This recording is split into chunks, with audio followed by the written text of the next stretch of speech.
Pastina. If you are Italian and you grew up with this, you definitely know what it is. This is basically little pasta, and that's what it translates in it from Italian to English. And if you're a little Italian kid growing up, this is what your parents made you when you weren't feeling well and needed some comfort. So this is definitely a comfort food.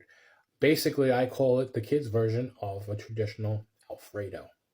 Butter on the pasta, not the with the heavy cream America has made and changes up, adding broccoli and chicken. That's not it. But this is so simple. And my mom used to make this, and my grandmother used to make this too when I was a little boy growing up, and it was good. She basically added an egg and some butter, sometimes milk, and I would have that. So today I'm going to show you on how I make it. If you're interested, follow along and I'll show you. So in a medium saucepan, we're going to fill it up halfway than what the directions say for a half a box. That's what we're making. You can add a chicken bouillon or some chicken stock like I did. You don't have to. You're going to let that come to a boil. You're going to add a little bit of salt, give that a stir.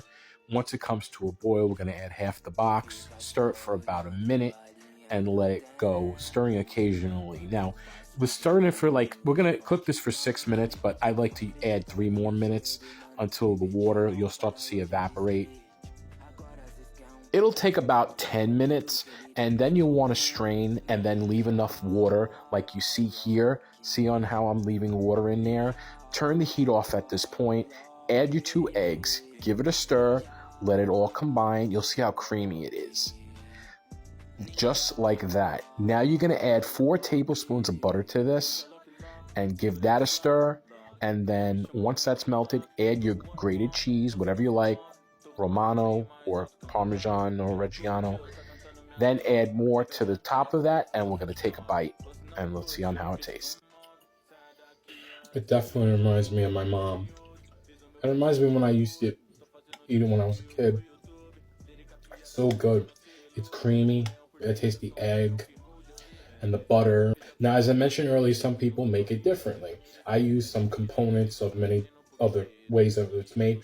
Some people actually put ricotta in it, which I have done as well, which gives it a nice creamy texture. So you can try that if you do make this. But this is definitely a really good comfort food, and it's something I really need comfort for, considering that I just lost my grandmother 2 days ago. And just reminds me of my grandmother and my mom. So here's to you, Grandma.